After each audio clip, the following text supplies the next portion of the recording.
This is episode 164. It is December, and many of you might be thinking about buying Christmas presents. I'm not a big fan of buying stuff, mainly because a lot of that, ends up in a landfill or in a garbage bin in a fairly short order, certainly after 2 or 3 years. So I always prefer and encourage you to spend money on experiences, not on items. However, there's one type of items, one class of items that I think it's worth buying, and these are books. And so today, I am bringing you an interview with a book author. His name is Brant MacDuff, and the book is titled The Shotgun Conservationist: Why Environmentalists Should Love Hunting. And I got to tell you that there's a lot of similarities in my story, how I got into hunting and how Brant got into hunting. And I felt like we have very similar thoughts about many things related to hunting, and then not only to hunting. So it was a very enjoyable conversation for me. So in this episode, we talk about a little bit about anti-hunters, but not much, but mainly about communication with non-hunting audiences. And that includes photos that we're posting on social media and otherwise. We talked about how it is to figure out all the things related to hunting on your own if you're not born into hunting, and then how that creates that drive to share that knowledge with others. We also talk about the fact that there's no such thing as non-consumptive outdoor recreation. And, like mountain biking or skiing creates way bigger environmental impact than hunting, in most cases anyway. And yet, a lot of environmentalists, or just people who are into the environment and wildlife, have no problem with skiing or mountain biking, but they hate hunters. So that is an interesting observation. We also talk about how hunting changes one's relation with death. And kind of from there, we went into eating in an ethical way. And not only eating meat, but in general. Eating in an ethical way, what does it mean? And, how it ties to death of an animals and ultimately our own inevitable demise. And I got to say that even though Brant lives in the US and his book is in the realities of hunting in the United States, the topics we discuss today are universal. They're not in the US context, they're very much universal, which only proves the point that hunting is very much universal to all human beings, regardless where they are. Now, before I let you enjoy this episode of the podcast, just want to follow up on the previous episode, 163, where I talked about the European Union's plans or consultations on lowering protection status of wolves. That is a very big, very emotive subject, and I felt like I couldn't just speak with one person, one expert, to give the full picture of it. So I spoke not with one, but with 5 experts. And obviously, I have like 5 full episodes of the podcast. So essentially like equivalent work of 5 episodes went into this one. But I want to publish the full versions of the interviews with each individual guest, but I am not going to release them publicly. And I know what you're thinking, and let me tell you, these episodes won't be available publicly, neither this year, nor next year, nor ever.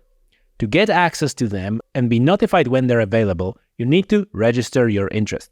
And there's a link in the description of the show, so go in there and register your interest. I will notify you once those episodes are available. It's going to be around January time, and that will be your opportunity to access and hear those episodes. So exclusive access, exclusive episodes, only available for people who want to listen to them. That's it for this introduction. And now, without any further delay, why environmentalists should love hunting with Brant MacDuff. Brant, welcome to the show. It's great to have you. Thank you very much for having me. I'm really excited to be here. It's a great show. Oh, thank you. And, before we go any further, shout outs to Sue Tidwell, our friend who put us together. And Sue. Episode 121. Check it out. Yeah, exactly. Sue was on a podcast, and then we kind of like keep in touch. And you are a fellow writer, so I guess this is how you guys get to know each other. I love Sue. She is so sweet. She's just one of the kindest people, and she did the amount of work she's had to do. I mean, writing my book was a lot of work, but I did have some help from my publishing house, and Sue has had to do all of that work herself. I don't know how she did, and she's trying to teach me how to use TikTok, and like she's posting to Instagram more than I am. She's so much more on her game than I am, that I'm constantly learning from Sue and in awe of her. But if you haven't listened to her podcast or checked out her book, I can't recommend it enough. Cries of the Savannah, Sue Tidwell, episode 121. Thank you. You're already like advertising my episode, so it's fantastic. And folks, like people who listen to the podcast in general, you already know the drill. The links are in the description of the show. So to Brant, to your book, titled Shotgun Conservationist. That's, by the way, that's the title of your book. And we get into that in more detail.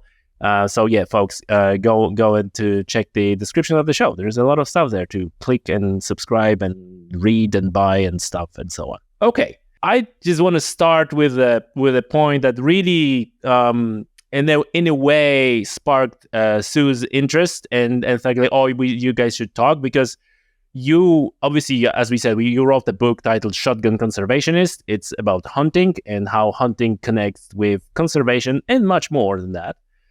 But you started as an anti-hunter, and you even it was like a part of the book where you said that anti-hunting was core of your values.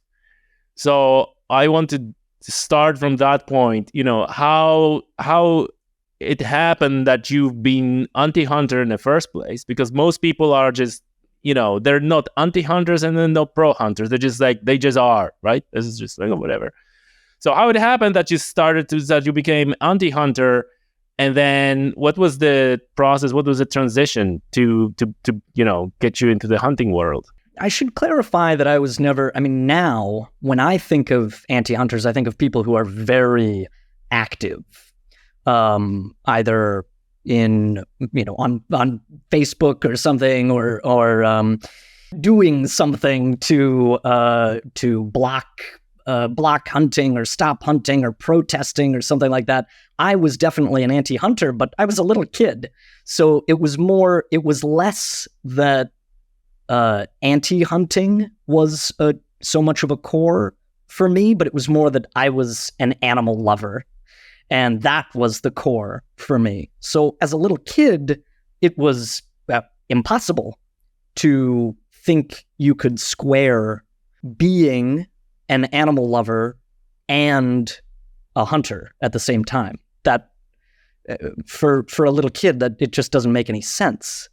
And what changed for me over time was continuing to be an animal lover who wanted to be more involved and continue my education.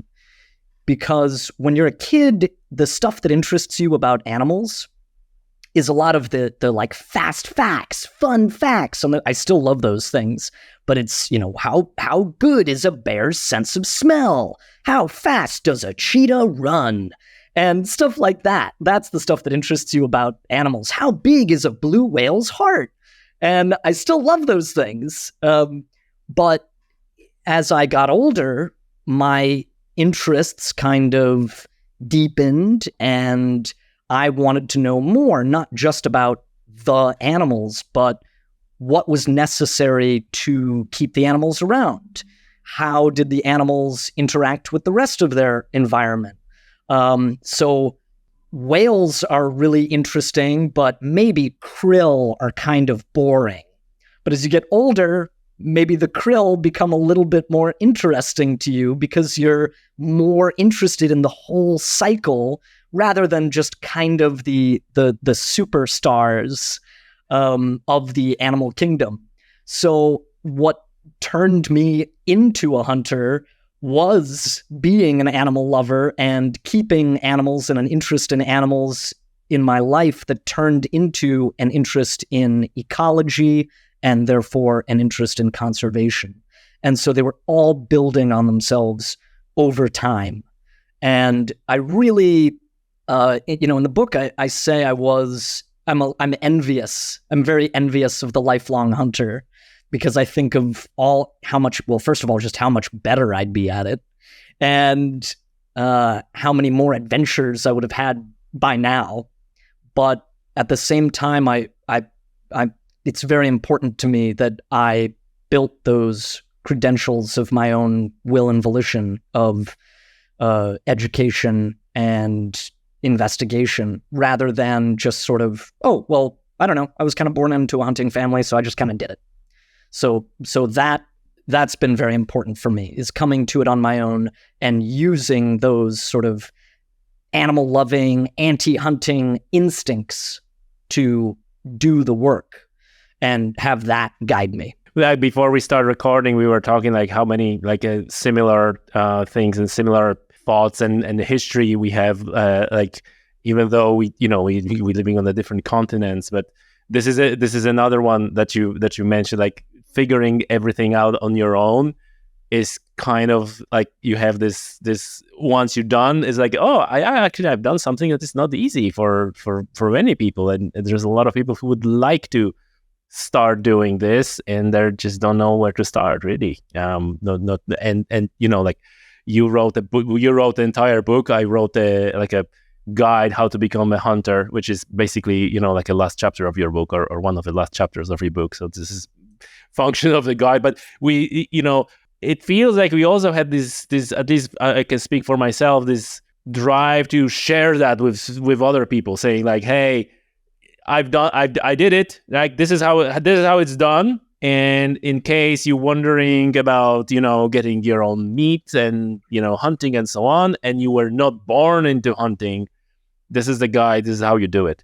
Obviously, mine is very specific to Ireland. Yours is specific to United States. But I feel that you had the same kind of like a drive in you to share that knowledge. Yeah, and I feel like that's certainly not just me. That's you, that's Sue, that's, nearly everyone I've heard on your show they have such a similar story. People who aren't necessarily, Amy Dickman, people who aren't hunters or aren't interested in hunting, they want to be a part of the natural world rather than separate from it.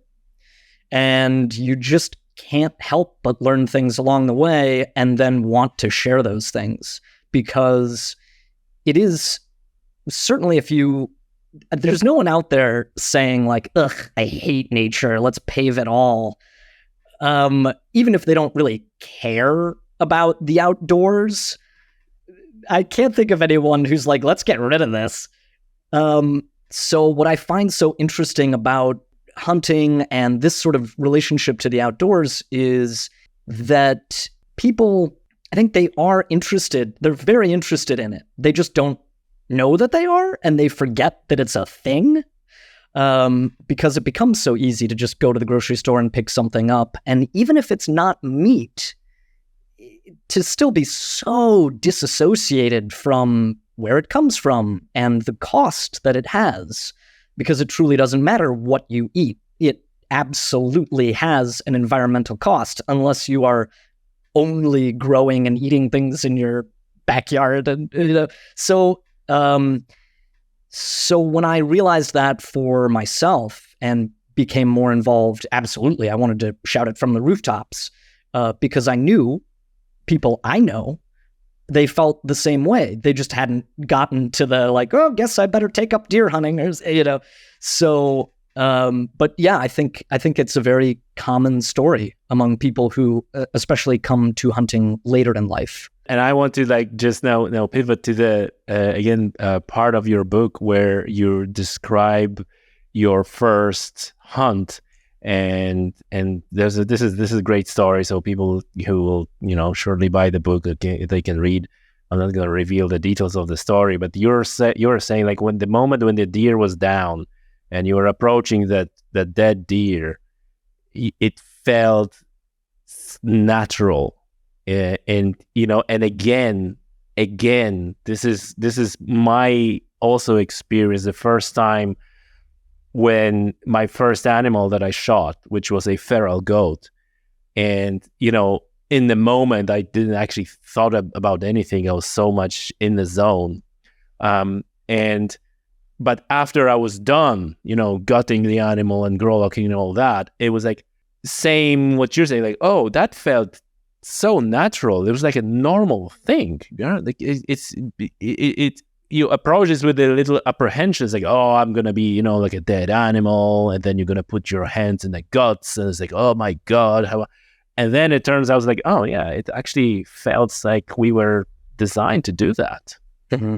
Yeah, and I try to bring up in the book, I never want to be the only one saying something, so I try to bring in as many examples from other people, authors, and that's also a story that I heard over and over again from different people who, like me, would be people who you really wouldn't expect to have that same feeling.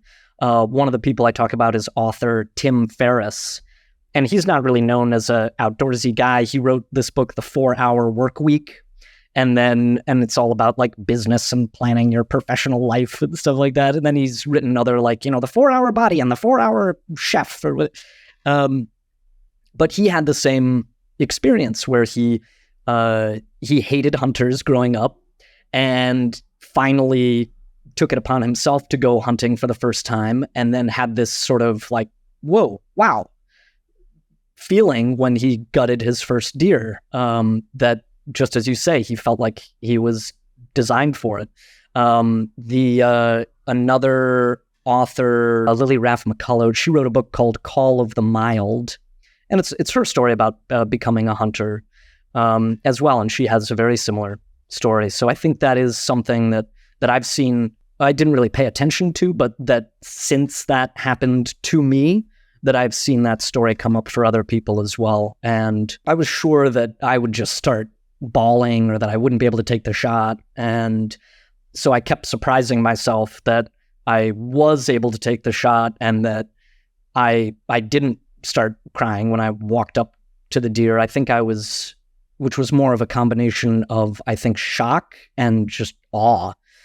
And then the task at hand is so you really have to take care of business. So I don't think I took as much of the moment. I was like, okay, what's next? I have to keep doing this. I have to make sure, I was so nervous about doing everything correctly that I was like, I can't sit here and navel gaze for 2 hours over like existence and my place in the world and everything.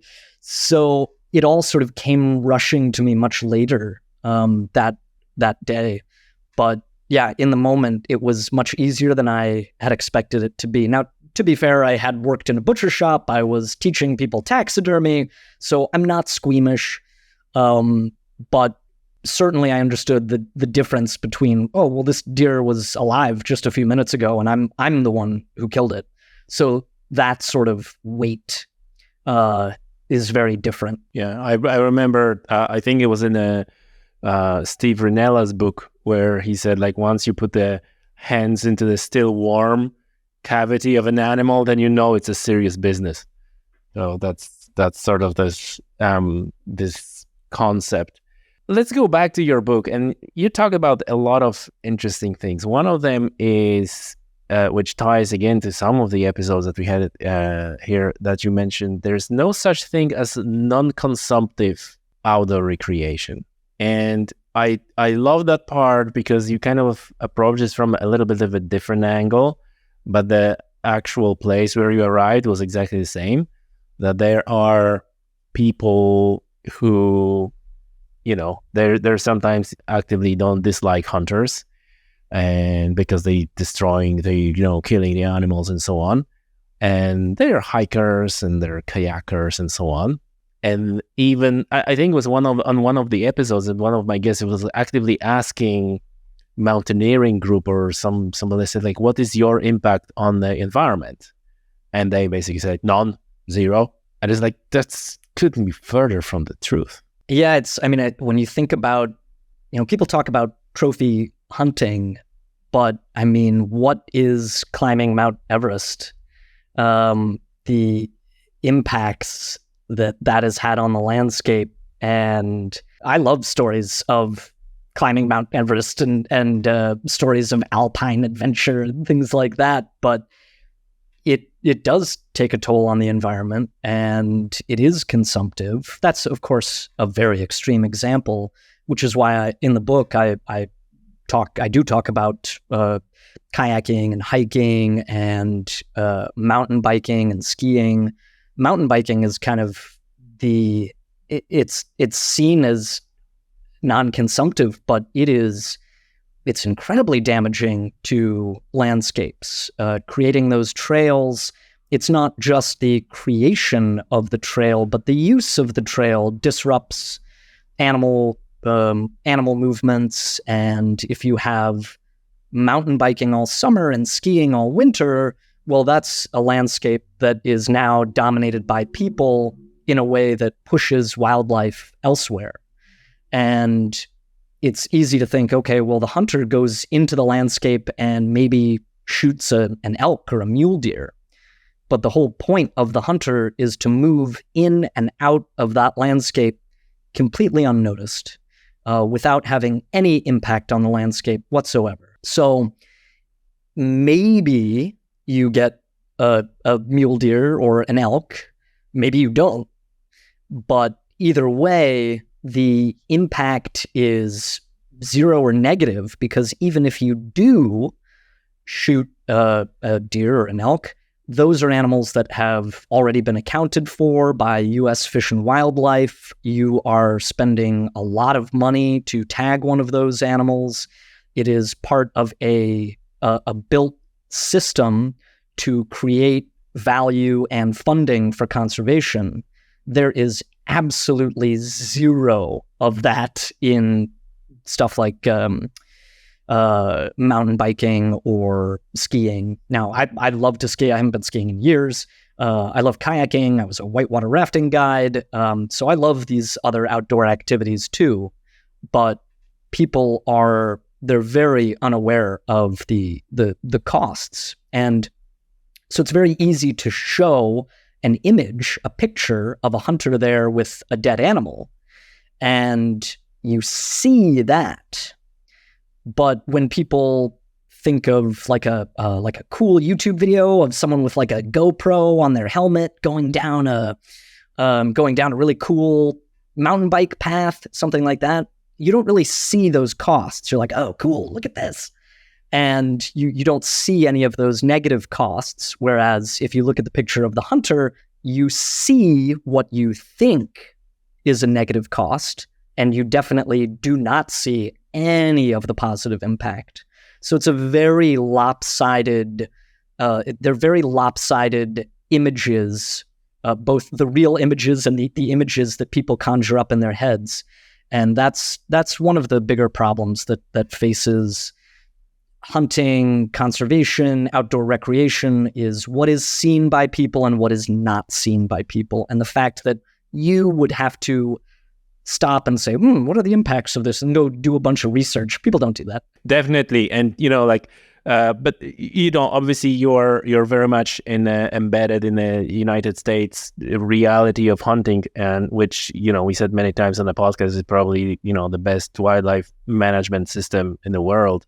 But even in other countries, even if you might assume that there's no positive impact of hunting, even though that's not true as well, because almost everywhere, at least in Europe, the hunting is a part of a wildlife management system, and probably everywhere in the world at this point, hunting is incredibly regulated in terms of what, how, when, and so on and so on. Which is then feeds into bigger picture of the wildlife management and conservation.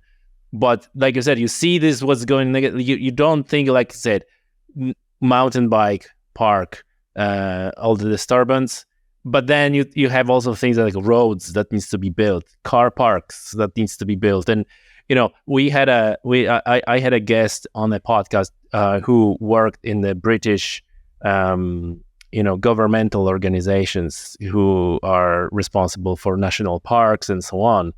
And in his book and in this conversation, he's like, yeah, those national parks are really like a frozen frame of the ecosystem at one point, and we maintain that this way so that nature cannot develop, it cannot go anywhere. It's just like this, snapshot. This is how it was. This is the vegetation was there. These are the animals who were there. And around that, you build shops and car parks and toilets and all those things. And all of a sudden, it's like, this is not wild. This is not natural at all. It's just like like just a one step separated from a zoo or something like that. So that's a good point. And I think it's important to talk about it. There's another wonderful author named Emma Maris, and I do talk about her in the book. But she says it takes a lot of work to make these places look untouched. Yes, since we are for the benefits of our listeners, since we recommending the author I was mentioning, whose name is Ian Carter, 2 podcasts you can search and find that thing. Yeah, so that's one thing we covered. Listen, another thing that you talk about, which is interesting, is the attitude of hunters to death. And this is something I spoke a lot about, understanding how dying is part of a life cycle, is part of life. I also have like a little theory of mine, which maybe not theory of mine at all, but like with age, hunters are hunting less. And sometimes, there are these stories where it's like, oh, I'm just taking that rifle is taking me for a walk in the woods, and and I'm thinking like, yeah, because maybe you're more aware of your own mortality and you kind of, so that was very interesting passage or chapter in your book. I'm curious to hear your views on this firsthand. Yeah, I mean, I think how people relate to death is fascinating, just as its own topic. You see the way different death-related cultural practices around the world, I find those fascinating. How in America and in most places these days, death is sort of like not talked about or swept under the rug or seen, denial and taboo, which is the craziest part to me, that you can have something that is so unchangeable and inevitable seen as a taboo. But I think that is how it's treated in a lot of places by a lot of people. And I just find that very interesting. And because my number one interest is animals, I just wanted to sort of explore that from that lens and say, well, how do people relate to the death of animals, and how do people who deal more with the death of animals relate to death, period? And I worked for a museum called the Morbid Anatomy Library and Museum in Brooklyn, and it's still around. They have a wonderful blog and very interesting speakers all the time. Definitely check them out. So they talk about relationships to death all the time. And first of all, being a meat eater, I had to accept some level of death. And that is, and of course, like we were just talking about, it's just such a more visible understanding of death. I'm eating a piece of meat that came from an animal that was once alive. Now, I see just as much death in like a vegan soybean patty, but it's more difficult for other people to see that because they're not seeing the death of a farm animal, but they're also not seeing the death of wild animals. either the wild animals that tried to move back into that landscape after it was taken away from them, or the animals that got shredded up by the machinery, or the animals that were pushed out because of the immense amount of cropland required to. So no matter what, you see that death, it comes a little bit more clearly if you're eating meat. So that was the first thing I saw and that I had to really think about as a kid, was the fact that I was eating meat. And then wanting to eat meat in the most ethical, environmentally friendly way I could kept leading me up this ladder of what I found to be more environmentally or animal friendly. But it also, and a lot of that was, okay, how responsible am I for these deaths? And if I'm going to be responsible either way, no matter what I eat, how much can I put that on myself? And so working at the butcher shop became a first step, and then saying, okay, well, that's just breaking down pieces of meat. I have to kill something if I really want to see what that's like, and maybe I can't handle it, and then okay, then I can maybe stop eating meat.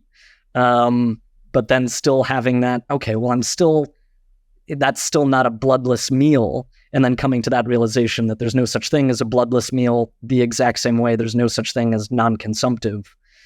So just trying to look at those activities objectively, look at my diet objectively, and say, how much responsibility can I take, while also understanding that it's just tough to be a person in the world. And yeah, absolutely, I'm going to go to In-N-Out Burger and get a burger when I'm in, a fast food burger at In-N-Out when I'm in California, or go to a restaurant and order whatever's on the menu without doing a full research on where it came from. But you'd go crazy if you did that. So I tried to take as much responsibility as I possibly could, and having some acceptance of death that lets you, I think, take that in a larger picture, rather than saying, oh, well, this isn't meat, therefore it's not death, but saying, okay, death is going to happen.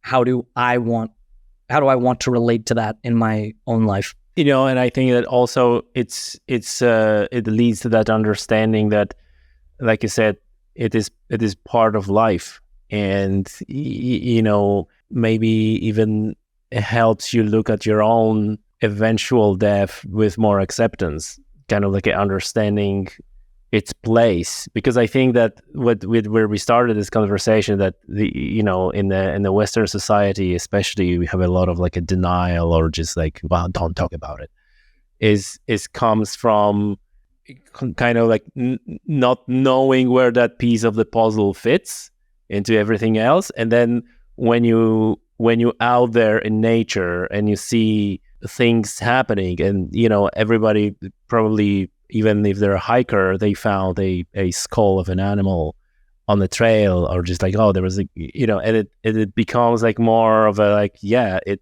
is a part of what's going on. And then it helps you to get this piece of puzzle, and you just like put in like, okay, it fits, from top it fits to my food, and from the bottom it fits into with a ecosystem, and here's my own self in here, and it is like, it helps you have a bigger picture of it. It's interesting, because I think a lot of people would look at the hunter as maybe a crueler person. But the reason I got into hunting is because suffering is so much more important to me than death. Because as we've said, death is natural. Death is a part of life. There is nothing you can do. There is no way you can live that doesn't incorporate the death of other things. That is just how the cycle works. So if I couldn't just stop death everywhere, then what I wanted to do was minimize suffering. And maybe it sounds counterintuitive to people, but I really found hunting to be an answer to that, is ethical choices. Now, you can make a mistake when you take a shot, and that's pretty gut-wrenching. It's harder to make a mistake with a bolt gun, but because there was no way out of death, and ignoring it or pretending it didn't exist, or pretending that I had nothing to do with the death of something else, I wanted to take responsibility for it, and I wanted the way death interacts with my life, the way it does everyone, I wanted to be more cogent of that, more responsible for my actions. Isn't earlier on your touch on another subject, which is kind of like one of the hot topics, and I'm not quite reconciled that myself in my mind, which is hunting photos, and posting photos with it. Like you said, people who don't know what they're looking at, they might have a negative reaction, and I believe that hunters and hunting in general is in a lot of trouble and worse situation than they otherwise would be because of some or a lot of those photos, right? But then on the other hand is like, why would I hide something as if this is something illegal or shameful? It is not. So why?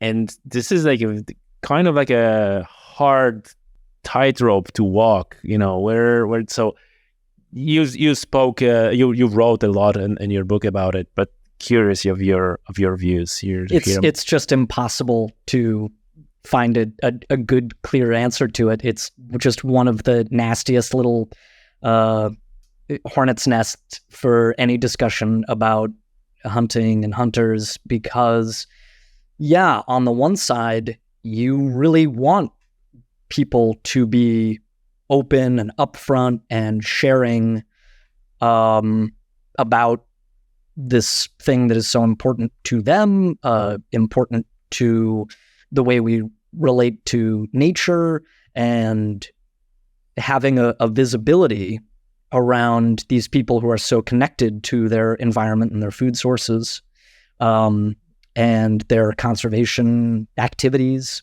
And then at the same time, you realize that leaves the door open for all the people who are disrespectful and do just want to show off and do just want to, a lot of times it feels to me like they don't even care about the grip. We call these photos grip and grins. They don't even care about the grip and grin photo they're showing. What they're more interested in is pissing off the people who don't like grip and grins. So there are people like that too. You can tell there's a bit of an air of like, yeah, this is what I do and screw you. And so what do?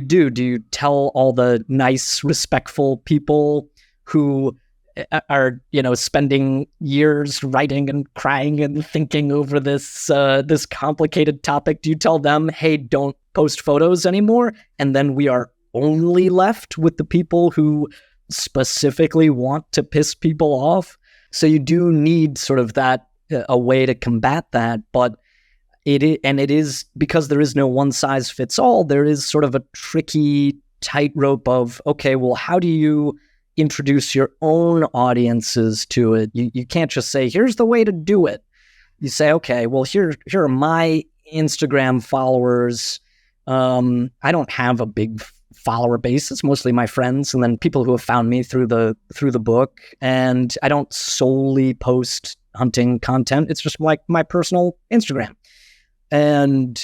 But I've never posted a picture of my deer, and I think about it like, at what point will I? At what next hunt would I?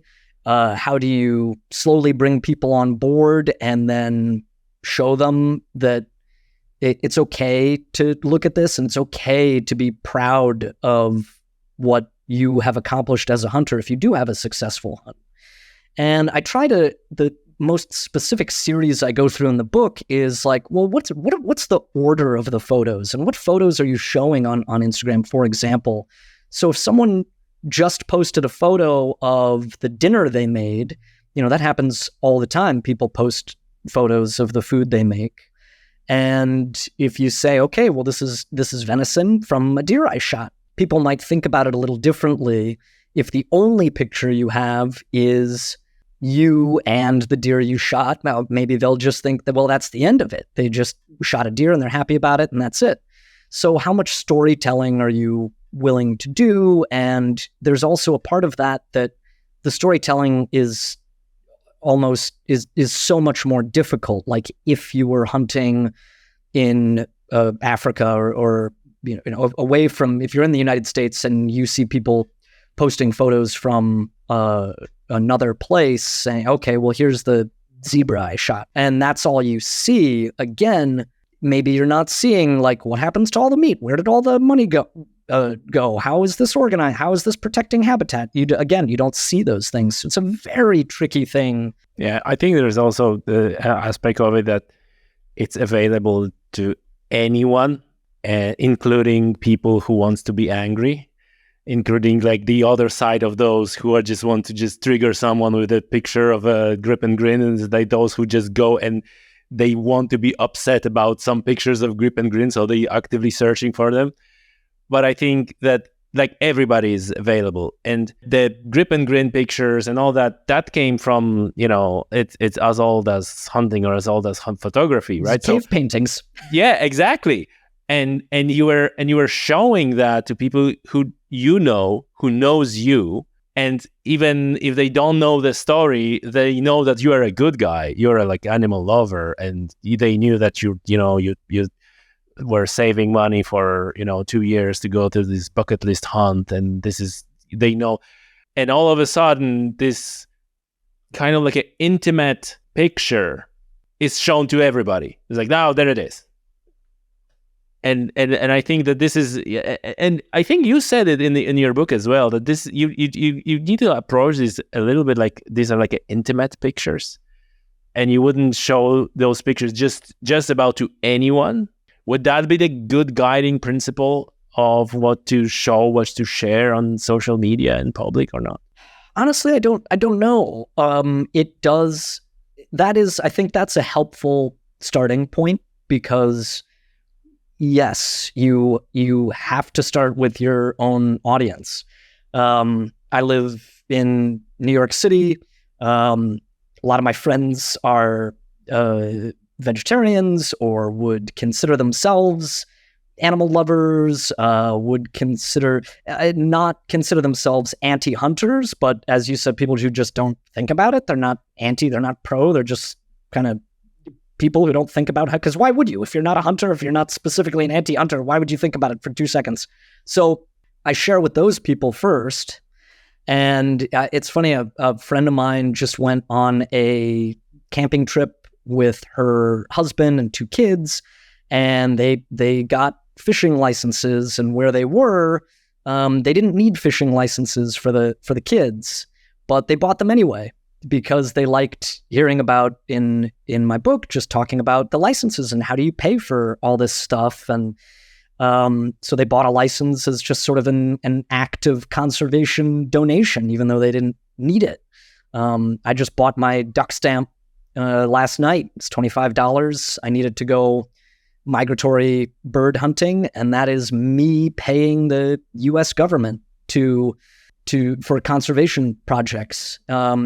And so there is so much of that is unseen, and it's really difficult to show. You can't show it in a photo. There was, I think, not long ago, there was an American football player. I think football.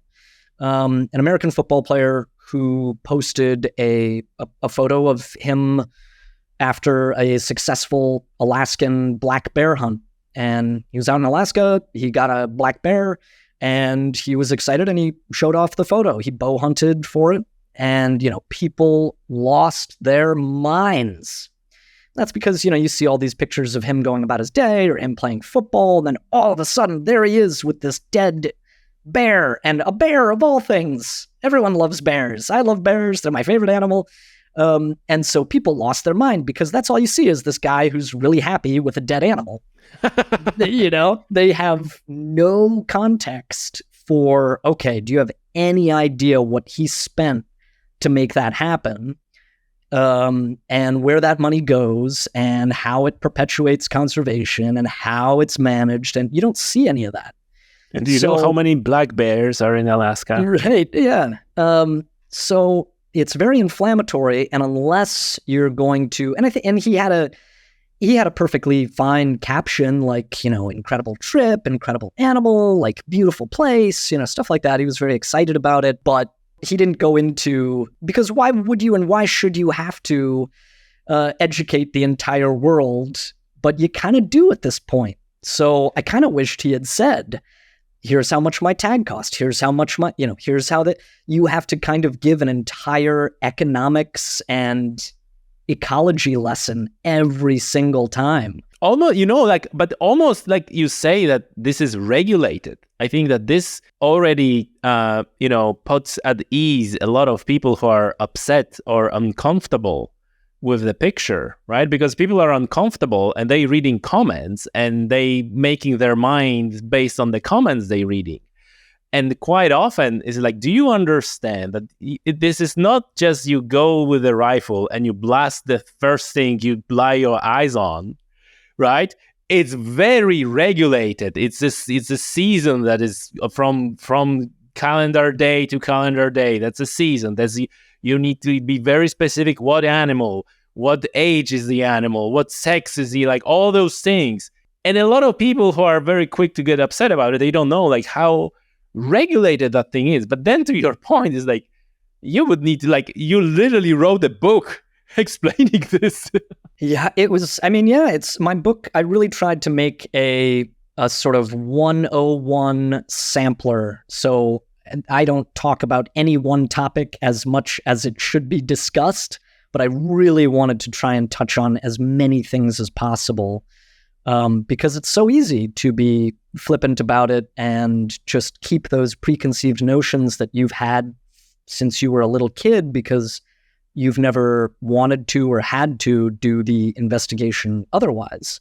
And how could it possibly be other? How can you look at a guy sitting there happy with a dead black bear, and how could that possibly have any benefit? It seems so counterintuitive that you just never would bother looking into it.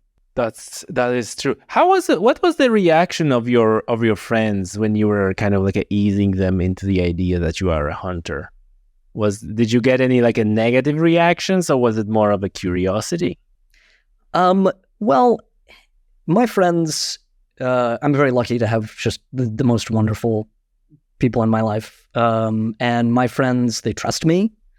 They know that I care and know more about animals than maybe they're interested in. And so I think there's a lot of trust there immediately, and that's helpful. I have one friend who I think I mention in the book, my friend Shannon, and she's a vegetarian, and I think she's still grappling with or suspicious of hunters and hunting. And I'm not sure where she is on that now. I think maybe she gives a pass for some things in the US, but is still very suspicious of Africa or international issues. And, I have no problem with people not liking hunting. That is totally fine. The trouble is when you start bad-mouthing it to other people or actively trying to stop it without really knowing more about it. Just having that knee-jerk reaction to it and then decrying it without really knowing what you're talking about there, other than from a purely emotional viewpoint. And that's how most people handle it, is just purely emotional, which is how I was when I was a kid, until I wanted to learn more about ecology and conservation, and it kind of happened upon me. But you have to do that work, and no one asks anybody to, and it's not really put in front of people. So it's hard to come by. And like you said, again, in your book, that these emotional reactions, and this has this trickle down effect to politicians, and then to policymakers, and then well-meaning animal lovers, for the want of a better term, are starting to influence the wildlife management policies and conservation projects, not based on science, but based on their emotions. And this is where it's really gets really, bad, because then you have like a real, it's not a problem if someone doesn't like hunting and they don't like hunting, and it's fine, right? I don't like yellow cars, and that's fine too. But then when there's enough people, I think, okay, so we go have like an elected official, senator or governor or whatever, every jurisdiction works differently. And say, okay, now, and politicians want to be elected, right? So if they feel like there is enough audience that they can play to, like, oh, we're gonna stop this, and then people who are like in the know, they're like, no, what are you doing? But then they don't know any better either, and this is where the real danger is it? This is the biggest current danger, is sort of the infiltration of these anti-science measures coming into wildlife management, because wildlife management, ecology, these are hard sciences, and people take them with this emotional lens and without understanding how dangerous that is, or that is what they're doing. I wouldn't say I'm the most politically involved person, but I'm probably a lot more involved than most people, if I consider myself and how politically involved I was before I ended up becoming more and more interested in these topics. But especially being here in New York, I see so many bills come up that people are, just happily passing, pass this, anti-trapping or trophy import, or any number of these different wildlife-related laws that they truly don't understand why they exist or how they work. They're just very sort of easy political wins, especially in America, if you're a Democrat. And it does, there are a lot of political lines when it comes to hunting and hunting issues. That's so difficult to navigate, because you think a lot of the Democratic voters and politicians will think, oh, well, hunting, that trapping, that kind of stuff, that's like a Republican thing, so we'll just get rid of it. And so it becomes less about the topic, and as we become more and more politically divided, just who's on what side. And so I see these bills come down the pike, and what interests me most about hunting and wildlife management in America and abroad is that it is a thing where both parties who are interested in it want the same thing. That's what fascinates me, because if you think about another controversial topic like abortion or something like that, there you might see a political divide, and these people do not want the same thing. They don't. But on this issue, when it comes to wildlife conservation, both people want the same thing. So it is unbelievably exhausting to try and explain to people, look, do you want to follow the science or not? Do you want it to work? That's how I came to all of this. I'm a very practical person. I don't really care what the answer is as long as it works. Do I want to keep wild landscapes and wild animals around for the future? Yes, absolutely. Oh, hunting works to do that? Mm-hmm. Okay. Who am I to judge all of these years of conservation practice and theory that come out supporting this science and these economic systems? They work. So it's just kind of flabbergasting when you have people who work against it without even knowing what they're doing, just having this very superficial understanding of like, oh, well, I like bears. I don't want bears to go away. So obviously we should outlaw bear hunting in New Jersey. And again, it seems so obvious, and it just couldn't be further from reality or understanding of the truth. And then not listening to the experts on things like that just baffles me. It would be like if we said, okay, you know what? NASA has been plotting all of these courses to Mars, and maybe that's not really fair. Maybe we should just let anybody plot a course to Mars. You would never do that. That'd be crazy. So wildlife management, conservation, these are hard sciences. Leave them to the scientists.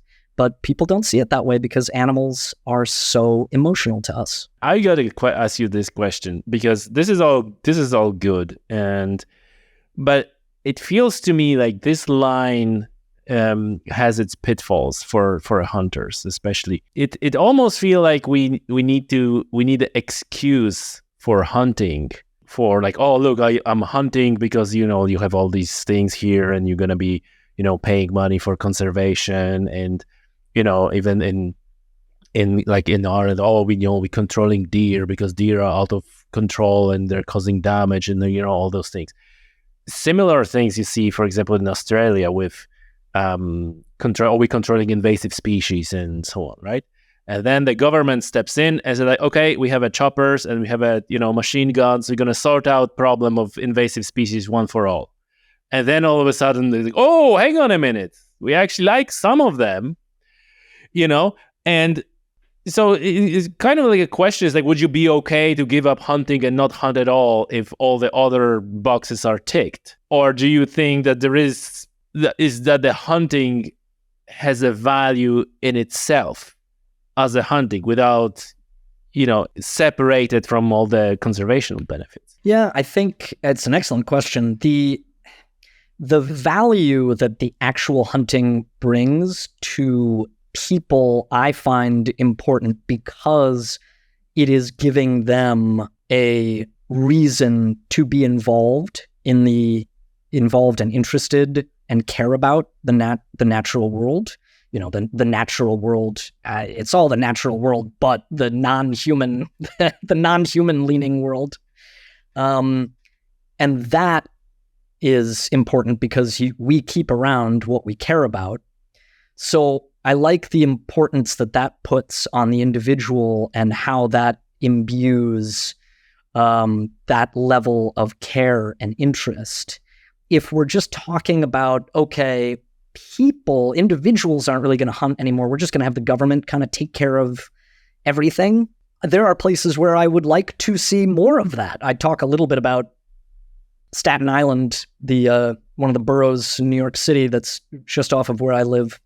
And they have a huge deer population, and the government, their first choice would have been to have a very controlled cull of a certain population of deer, so that the remaining deer could live healthier lives and be a managed population for the amount of space that they have on the island. Instead, they went with this very expensive, convoluted plan of giving the deer vasectomies.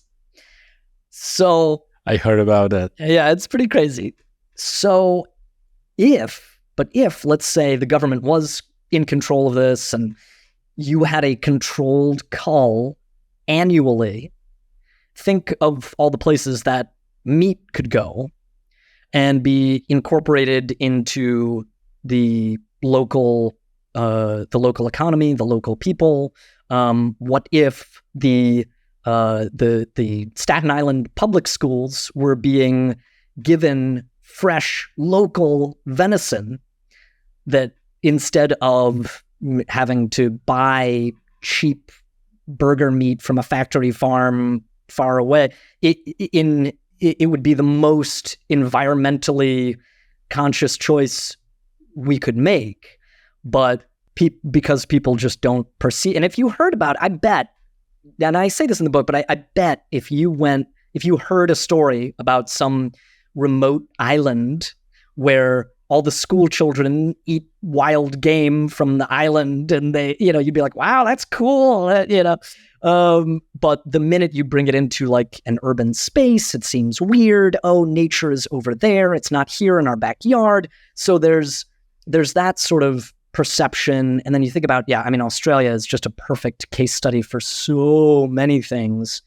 And I love talking about invasives. I think they're fascinating. The way people relate to them is fascinating. My sister is moving to Hawaii, and I cannot wait to go hunting goat and sheep and pig and axis deer. And in Australia, again, it's a smorgasbord, all of the introduced species there.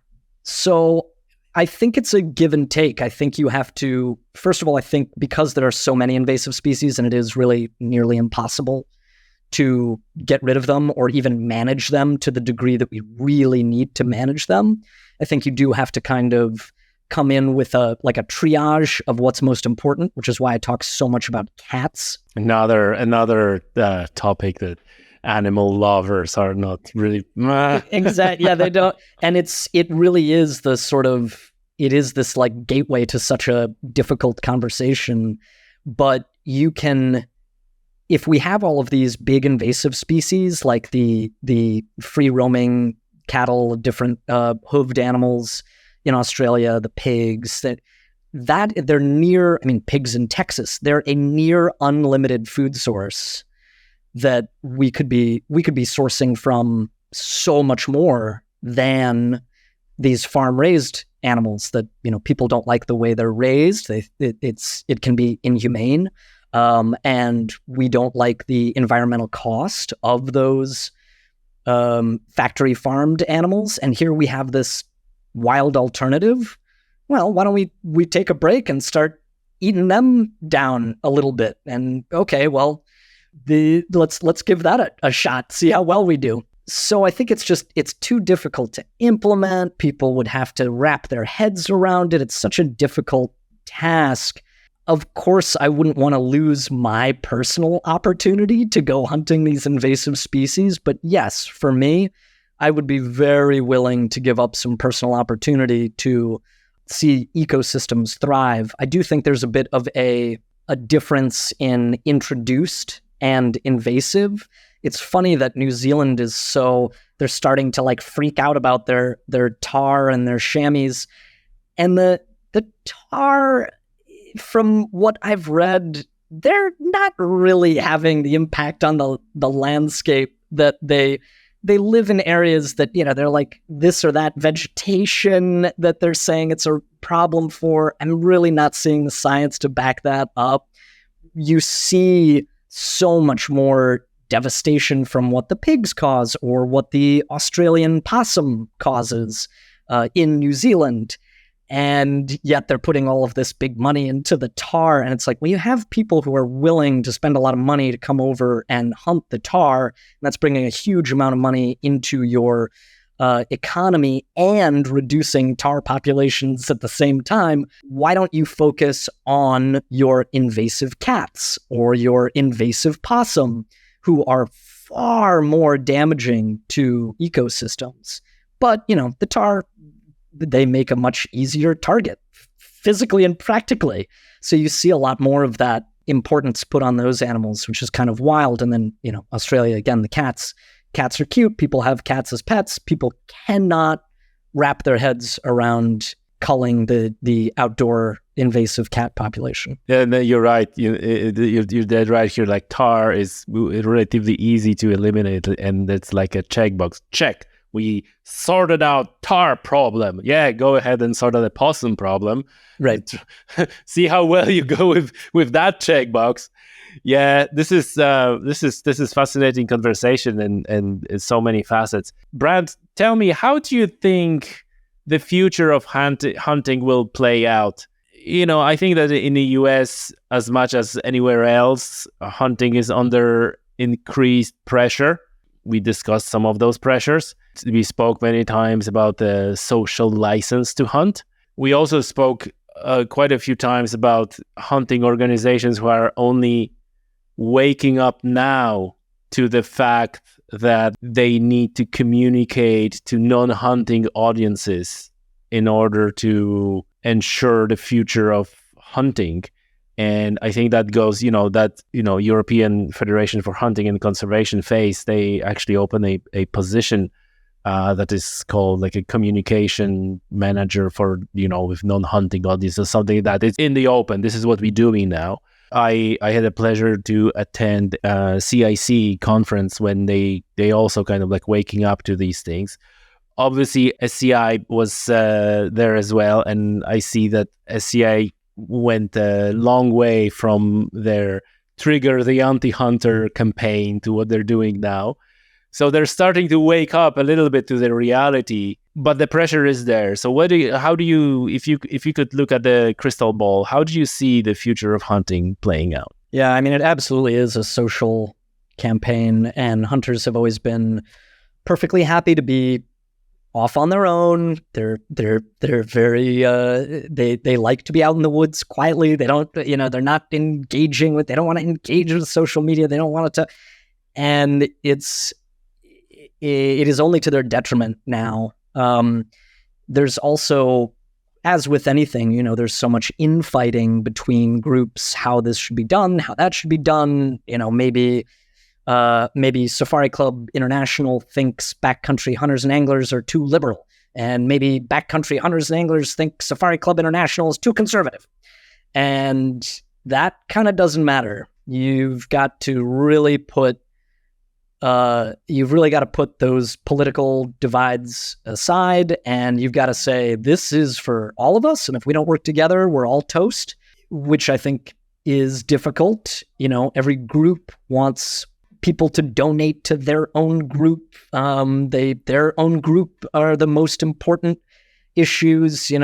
This animal wants old growth forests, but this other animal wants new growth forests, and this animal so it can be tough to reconcile those things between groups. But unless we start building coalitions between all hunters and all hunting and conservation groups, and unless we start putting better faces forward and just more faces forward, because it definitely is something that you hear about from the anti-side so much of what they do. And it's another kind of sad side effect of this, that the anti-hunting groups put so much money into campaigning and media and very little actual conservation work. They do very little. The hunting groups I'm a part of, the hunting groups I study and watch, they're spending so much of their time and money completing projects, buying land to connect tracts of land for greater migration corridors, or protecting stream access, or doing this. So many real boots on the ground projects, removing barbed wire fencing, and that it's always kind of been secondary that they should be talking about this stuff and putting all that stuff forward, because again, the truth is they're doing the most work and they have the worst reputation, which is shocking. How can that possibly be? So it is absolutely a reputation campaign, and if people knew the truth, I think they would absolutely be on board for it. The majority of people I talk to, they're very curious, they want to listen, and they come away with a new perspective. That's it. I've rarely had someone really, really, really butt up against me. Maybe I haven't found that audience yet. And you're always going to find the audiences on any extreme who aren't going to change their mind for anything. But yeah, the people who generally haven't really thought about this stuff, the reality of it is so clear and logical that people generally go, oh, okay, interesting. I didn't know that. But having that conversation is the difficult part. How do you get this information in front of people when they're not looking for it? A podcast like yours is important because it's Tommy's Outdoors. You talk to everybody. It's the outdoors and outdoor world and what's going on, different stories. Most of what I hear, a lot of the other really important conversations they're happening on podcasts they just talk about hunting 24/7.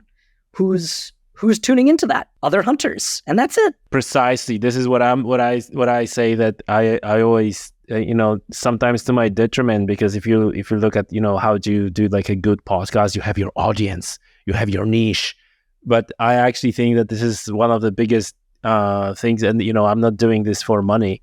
This is like a labor of love, or like one of the guests says, complicated hobby. But the thing is that I get to present different points of view to audience on different sides, which often results with half of my audience being upset with me with every episode. But then I almost say, like, if there's only one person who says like, I never thought about that, like, my job is done, that was already worthy. And Brant, like you put a very good point as well, something that is repeated many times, that these things are incredibly complex and complicated to communicate clearly, and it's almost impossible to condense that into a slogan. And a lot of animal rights group, they have such a success because they, for years, for decades, they have a one slogan, clear: go vegan. It's simple. For 20 years, 30 years, go vegan. Very simple.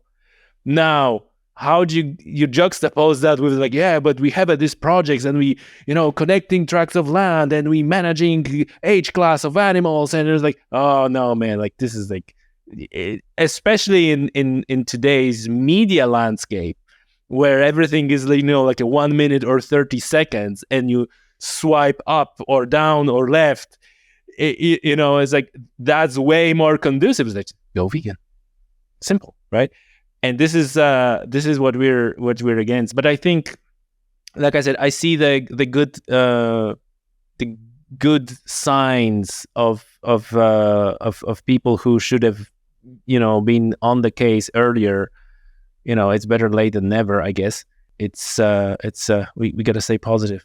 Brant, is there anything else that you want to talk about I didn't ask you, or any words of wisdom for our listeners?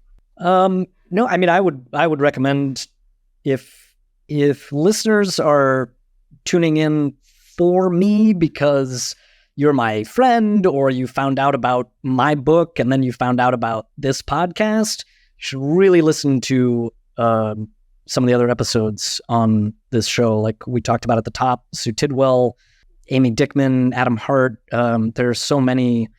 If you're interested specifically in hunting and hunting conservation issues, and what maybe people thought was bullshit or are suspicious of or whatever, just keep looking. Like I try to give a little sampler and introduction to so many studies and authors and conservation styles happening all over the world. But like you just said, it's a really big issue that people think is a really small issue, and that's the trickiest part of it. So if you're still suspicious, keep looking. You don't have to be convinced, but I think people would be if they did the homework.